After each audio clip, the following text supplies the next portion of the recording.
No point in looking back now. There's just death, and a lot of it. And I couldn't have said that any better myself. Hello Exile, Altek2k here. One of the big changes in the game now is there is an awful lot more spells. And you've got to be able to mitigate those, so how do we do that? One is to get max spell suppression, so we take half damage from spells. The second is to get 50% spell block or above, preferably more. You need that now practically on every character, unless you're going to do something silly like max your resists at 90 using everything on the tree and a load of gear, along with physical damage reduction. So they're sort of the three ways I look at getting it. The character needs one of those or you're going to die an awful lot. Second, elemental ailments. They're a real problem. Shock now is lethal. It always was pretty lethal, but now it's even worse. You must have, on practically every character, a way of mitigating shock, either reducing it or getting rid of it completely. Freeze will also get you killed so much. Get an anti-freeze method. The easiest method for that is get Soul of the Brine King and get the freeze immunity off it. Simple as that. Resistances. I know I sort of briefly talked about those, but chaos resistance is something I don't normally talk about.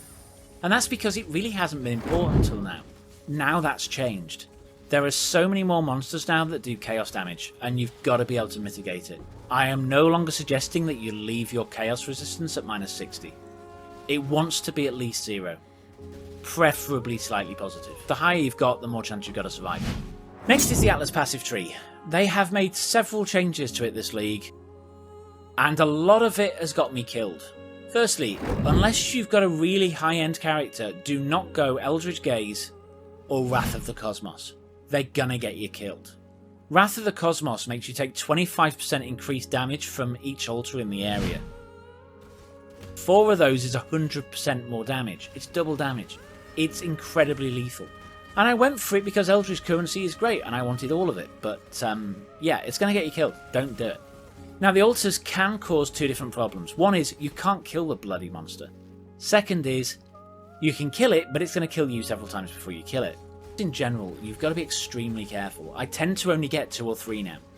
The moment I think it's getting a bit risky, I stop. You're still getting some bonus, but don't overdo it to the extent that you die. Now the other thing the tree gives you is lots of ways of making uber bosses. They're the level 85 variants of the hard endgame bosses that are normally level 75. You don't want to rush for these, because they can make the bosses almost unkillable. And unless you've already got those bosses, you're going to lose out on your map progression. Okay, the next thing I'm going to talk about is map mods. They have always been rather difficult to deal with. You've had to be really careful, but now more than ever, because there's so much more that's going to kill you. And some of them really synergize well with the ArchNemesis mods. From a defensive standpoint, don't get anything that shuts off your life if you need life and you don't get leech. Same with leech. Same with block. Losing 30% of your 50% of block is really bad news. Really carefully pick your map mods. Learn what's going to get you killed and don't run it. Next, map progression. I know this is a touchy subject. People like to get to tier 16s as quickly as possible so they're making money. That's not necessarily the right thing to do. I was doing that early in the league, rushing to the highest level maps possible, and that was getting me killed over and over again, which made me miserable. It's far better to stay in yellow maps that little bit longer until your character feels comfortable. Maybe till you've got level 20 gems. And then progress. You gain so much by doing that because you're leveling your character, you're getting more points on the skill tree. And you are getting a passive income to upgrade your gear. Okay, next one. Learn your map bosses. Some map bosses are really bad for your character, others are fine. Crimson Township, I think it's called. I hate that map. It kills most of my characters because most of them are melee and most of them have very little defense against damage over time. And those big damage over time things on the floor get me over and over again. I do not run that map anymore. I get completion on it and that is it. Other tier 16 map bosses are much easier to deal with. And use your preferred maps to really cherry pick the map bosses you want. Now as you probably know, the best way of staying alive is to have a really big life pool. It stops those one-shots. And then you've just got to worry about death by 1,000 paper cuts, of which there are lots of now chances of that happening. So you want a really strong passive regen. One of the things you can do there is getting the leech off the tree or life on hit off the tree, but something I don't normally suggest is using things like Poacher's Mark or Assassin's Mark that give you life and mana each time you hit. On top of that, you can use things like Enduring Cry to give you that massive life regen.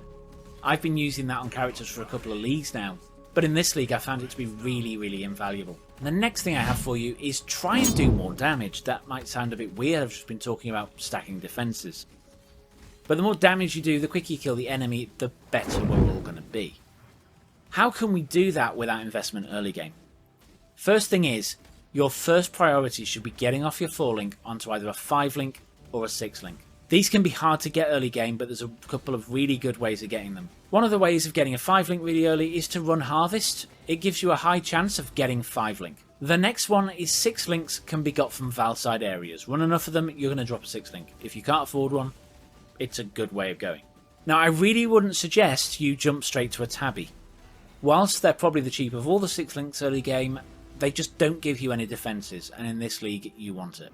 Now, as long as you've got like 25 chaos, you're going to be able to pick up a decent chest. I would suggest having at least 100 life on it. Now, another thing that's going to get you killed quite often is interaction with past league mechanics, one of which is the Immortal Syndicate, and the ones that just jump in on top of you, especially when you've just started a ritual or something. And the best way to deal with that is to block it. So what do I mean by that? If you leave it open, there's a chance of it spawning. However, if you block it with Nico, the chances are you're not going to get them, which is good for your survivability. Now, on top of past league mechanics, the current league mechanic is pretty rippy, especially if you open it when there's an 9R mob around or something like that. And the other thing I found was if I'm panicking, I tend to hit F2 and launch my sentinel, making the whole situation even worse. If that's happening to you a lot, unequip your sentinel and only equip it before you're going to use it.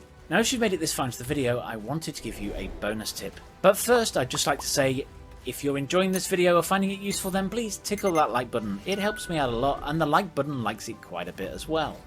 So, my bonus tip. One of the great ways of getting extra power on your character is to increase your level. That can be quite difficult if you're dying. So if you're dying a lot, charge up your bar for Delve and go delving. So why delve? Because you've still got all the ArchNemesis mods, so what's the bonus there? The key thing is you're not getting loads and loads of map mods on it. You're getting a couple for the area. The second thing is there are no really hard bosses that are going to kill you. There's just the bosses you expect, which don't do an awful lot of damage. And lastly, there's no interaction from previous league mechanics like Syndicate jumping in to kill you. So it's a lot more survivable, especially when I'm leveling over 90. I try and get to that level where I know I've just got enough delve juice to finish off my level, and then I'll go and run it. I do hope this video helps you stay alive a lot more than you have been already. That said, if there's any tips I've missed that will help me or other players, then please leave them in the comments below. Much appreciated. Now, just before I go, if you are going to level a character, not only do you want to stay alive, but you want to get to maps as quickly as possible. If you do want to do that, I have got some great guides on the best skills to use to get your characters to maps. And with that, thank you for watching, and I'll catch you next time.